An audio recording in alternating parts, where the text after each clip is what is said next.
श्री गुरुभ्यो नमः. अंतर्ब्रह्मच्या आजच्या या व्हिडिओत आपल्या सगळ्यांचं मनपूर्वक स्वागत आहे. पास्ट लाईफ रिग्रेशन थेरपी अर्थात प्रतिगमन उपचार पद्धती या व्हिडिओ सिरीजच्या माध्यमातून माझ्याकडे PLR साठी आलेल्या केसेस मी आपल्यासमोर मांडते आहे. निरनिराळ्या माणसांचे निरनिराळे प्रश्न असतात. आजच्या या व्हिडिओमध्ये देखील मी असाच एक वेगळा प्रश्न आपल्यासमोर आणलेला आहे. माझ्याकडे साधारण 40 ते 45 वयातील एक दादा PLR करून घेण्यासाठी आले होते. प्रीटॉकला सुरुवात केली आणि त्यांनी लगेचच सांगितलं की माझा एकमेव प्रश्न आहे ते म्हणजे माझ्या बाबतीत असं काय झालं. आता नेमकं त्यांना काय म्हणायचं आहे हे समजून घेत असताना जसजसं आम्ही बोलत गेलो तसतशा गोष्टी आपोआप उलगडत गेल्या. मात्र सुरुवात जी केली ती त्यांनी त्यांच्या अपत्यापासून, मुलापासून. माझा मुलगा हा स्वमग्न अवस्थेमध्ये जन्माला आलेला आहे. नेमकं माझ्याकडून असं काय झालेलं आहे म्हणून मला असं अपत्य प्राप्त झालं याचं उत्तर मला शोधायचं आहे. खरं तर थेरपिस्ट म्हणून मी ज्यावेळेला एखाद्या व्यक्तीला ऐकत असते त्यावेळेला बऱ्याचदा व्यक्ती थकलेली असते, फ्रस्ट्रेट झालेली असते. मात्र या दादांच्या बाबतीमध्ये मला अतिशय वेगळा अनुभव आला.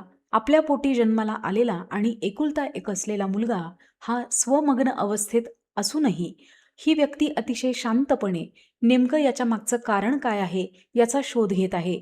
आणि याच्या पुढची सगळ्यात महत्त्वाची पायरी म्हणजे जे काही अपत्य त्यांना प्राप्त झालेलं आहे त्याचा दोष इतर कुणालाही न देता, बाह्य परिस्थितीला कारण न करता, नेमकं माझ्याकडून असं काय झालं आहे अशा पद्धतीनं स्वतःचा शोध घेत आहेत हे अतिशय महत्त्वाचं.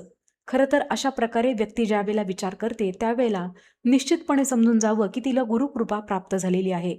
आता एखाद्याला असं वाटू शकेल की गुरुकृपा जर प्राप्त झाली आहे तर पोटी आलेलं अपत्य हे स्वमग्न अवस्थेमध्ये का बरं आलं असेल. निसर्गाचा किंवा भगवंताचा जो आपल्याला शिकवण्याचा नियम आहे तो विपरीततेचा आहे आणि मी याचा थेरपिस्ट म्हणून अनेकदा अनुभवही घेतलेला आहे. आता जी व्यक्ती माझ्याशी प्रीटॉकमध्ये बोलत होती तिनं अतिशय कष्टातून शिक्षण घेऊन स्वतःचं आयुष्य स्वतःच्या प्रयत्नांनी उभं केलेलं आहे. परदेशामध्ये स्थायिक झालेले तेथील नागरिकत्व असलेले हे दादा आपल्या कष्टाच्या बळावर, जिद्दीच्या बळावर तिथपर्यंत पोहोचले होते. प्रीटॉकमध्ये बोलत असताना आणखीन एक महत्त्वाची गोष्ट या दादांनी स्वतःविषयी सांगितली. बोलत असताना ते म्हणाले की मी बुद्धिमान किंवा अतिजास्त हुशार, स्कॉलर अशा कॅटेगरीमधला नाही. मात्र मी अतिशय कष्टाळू आहे. एखादी गोष्ट जर मला समजली आणि ती करून मला काय मिळणार आहे हे जर मला स्पष्ट असेल तर मला कितीही कष्ट पडले तरी ती गोष्ट करत राहतो. या व्यक्तीचं स्वतःविषयी असलेलं आकलन अतिशय स्पष्ट, विवेकी आणि संतुलित असं होतं आणि म्हणूनच आपल्या पोटी आलेला स्वमग्न मुलगा नेमका आपल्या कुठल्या कृत्यामुळे आपल्याला मिळालेला आहे या प्रश्नाचा शोध घेत ते PLR पर्यंत येऊन पोहोचले. त्यांना पडलेल्या प्रश्नाचं उत्तर शोधत असताना त्यांनी स्वतःच्या स्वभावात होत गेलेले बदल देखील सांगितले. कोविड आणि कोविड नंतरचा काही काळ त्यांना घरामध्ये राहावं लागलं आणि घरात राहत असताना पूर्णपणे घरातल्या सगळ्या प्रापंचिक जबाबदाऱ्या उचलत त्यांना त्यांच्या मुलाला देखील सांभाळावं लागत होतं आणि तिथेच त्यांचा कस लागत होता. या कालावधीमध्ये आपल्या स्वभावामध्ये बदल झालेला आहे.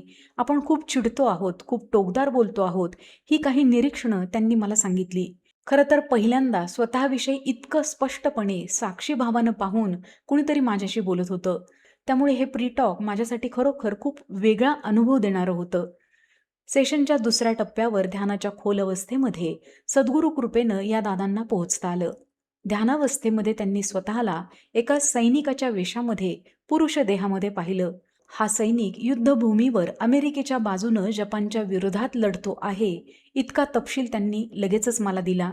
थोडंसं पुढे गेल्यानंतर जी एक महत्त्वाची घटना आमच्या समोर आली ती घटना म्हणजे या जन्मात त्यांच्या पोटी आलेल्या मुलाची जी स्थिती आहे तिचा सरळ सरळ उलगडा करणारी होती. आपल्या देशाच्या प्रती असलेल्या कोणत्याही सैनिकाचं जे कर्तव्य आहे, जे कर्म आहे ते बजावत असताना त्यांनी समोर असलेल्या विरुद्ध पक्षातील सैनिकाच्या डोक्यात थेट गोळी घातली आणि त्याचा तिथेच मृत्यू झाला. ध्यानाच्या अवस्थेमध्ये गोळी लागलेल्या सैनिकाचा मृत्यू होताना शेवटचा विचार काय होता हे सद्गुरूंच्या कृपेनं या दादांना तटस्थपणे पाहता आलं. सैनिक म्हणून आपल्या देशाच्या प्रती कर्तव्य बजावत असताना परकीय सैनिकाच्या ज्याच्या डोक्यामध्ये गोळी घातली तो सैनिक म्हणजेच या जन्मातील त्यांच्या पोटी जन्माला आलेला स्वमग्न अवस्थेतील त्यांचाच मुलगा होय. ज्या क्षणी दादांना आपल्या मुलाची ओळख पटली त्यावेळी त्यांचा बांध फुटला आणि ते मोठमोठ्यानं रडू लागले. ध्यानावस्थेमध्ये त्यांच्या मनावर जो काही परिणाम होत होता तो बाह्य स्वरूपात त्यांच्या शरीरावरही स्पष्ट दिसून येत होता. काही काळ रडून झाल्यानंतर त्यांनी स्वतःला सावरलं आणि मग आम्ही ध्यानावस्थेमध्येच पुढे जाऊ लागलो. ज्या क्षणी त्या सैनिकाच्या डोक्यामध्ये गोळी लागली त्या क्षणी त्याच्या मनामध्ये असलेला नेमका कोणता विचार आहे हे सद्गुरु कृपेनं या दादांना समजून घेता आलं. मृत्यू पावत असताना त्या सैनिकाला आपल्या कुटुंबाचं आपल्या माघारी कसं होणार हा भाव मनामध्ये तरळून गेला आणि ज्यानं गोळी घातली म्हणजेच ध्यानावस्थेमध्ये असलेल्या दादांनी त्या क्षणी काय विचार केला हे देखील त्यांना अनुभूतीच्या पातळीवर समजून घेता आलं. ध्यानाच्या अवस्थेमध्ये सैनिक म्हणून आपलं कर्तव्य बजावलेल्या या दादांचा शेवटचा क्षण आम्ही अनुभवला. मृत्यू जवळ आलेला असताना या माणसाला आपण सैनिक म्हणून जे काही कृत्य केलं त्याच्याविषयी पश्चाताप होत होता. मनामध्ये अतिशय वेदना निर्माण झाल्या होत्या आणि आपलं काहीतरी चुकलं आहे, सुटलं आहे असा भाव त्यांच्या मनामध्ये येऊन गेला. ध्यानावस्थेमधून बाहेर आल्यानंतर त्या दादांनी पहिली प्रतिक्रिया दिली ती म्हणजे माझ्या मनावरचं खूप मोठं ओझं उतरलेलं आहे. जेव्हापासून आपलं मूल स्वमग्न आहे हे कळल्यापासून मी एका अदृश्य ओझ्याखाली दबून चाललो होतो. माझा इतरांशी होत असलेला संवाद विरळ विरळ होत चालला होता. कधी कधी मला स्वतःचा रागही यायचा आणि अगदी टोकाचाही विचार माझा करून झालेला आहे. मात्र जे मी स्वतः अनुभवलं ते अतिशय विलक्षण आणि माझ्या परिस्थितीचं नेमकेपणाने उत्तर देणारं ठरलेलं आहे. अर्थात PLRच्या माध्यमातून त्या मुलावर उपचार होणं अद्याप तरी अशक्य आहे. मात्र त्या मुलाबरोबर 24 तास जगत असताना या दादांची जी घालमेल होत होती, जो त्रास होत होता, त्या त्रासातून त्यांची लगेचच मुक्तता झाली. या सेशनच्या माध्यमातून व्यक्ती आणि थेरपिस्ट म्हणून काही गोष्टी ज्या निदर्शनास आल्या त्या मी आता आपल्यासमोर मांडते आहे.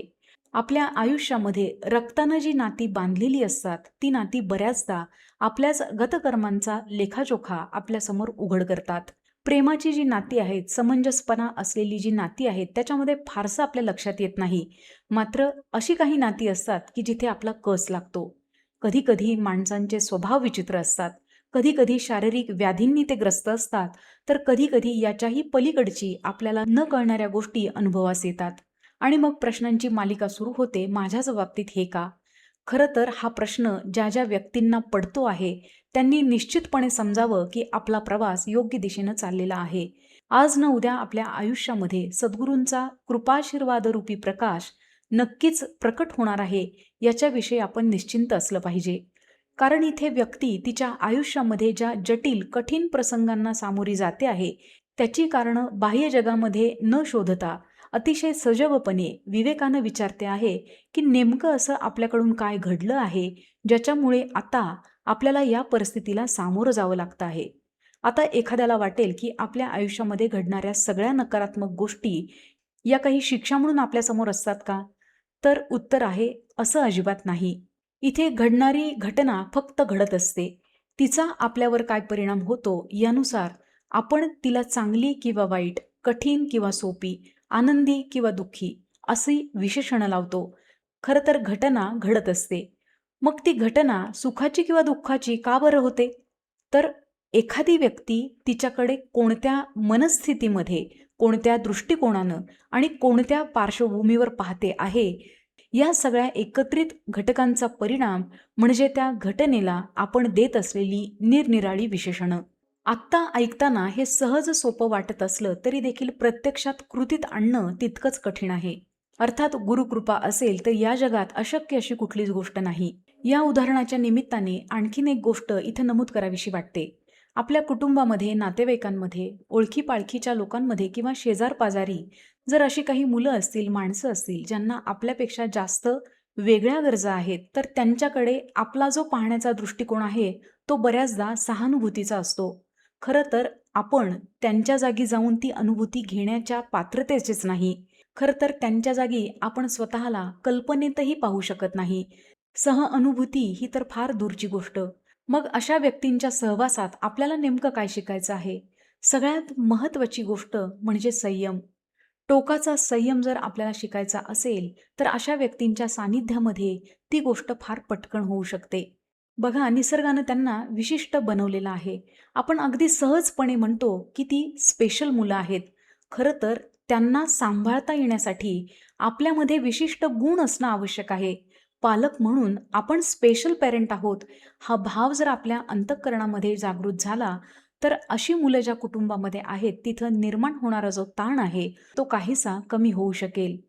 24 तास स्वतःला विशिष्ट पालक या भूमिकेमध्ये ठेवणं ही खऱ्या अर्थानं तपश्चर्या आहे आणि निश्चितपणे या तपश्चर्येचं फळ अंतिमतः अतिशय मधुर असणार आहे आणि ते फळ म्हणजे सद्गुरु कृपा. आपल्याही आयुष्यामध्ये ही सद्गुरु कृपा लवकरात लवकर प्राप्त होवो. आजूबाजूला असणाऱ्या नकारात्मक गोष्टींवर नकारात्मक चर्चा करण्याऐवजी त्यातून स्वतःला शिकण्यासाठी काही सकारात्मक मला मिळतंय का, हा शोध आपला लवकरात लवकर सुरू होवो, ही विनंती सद्गुरूंच्या चरणी अर्पण करते आणि आज या व्हिडिओमध्ये इथेच थांबते. पुन्हा भेटूयात असाच एक छानसा व्हिडिओ घेऊन. तोपर्यंत श्री स्वामी समर्थ.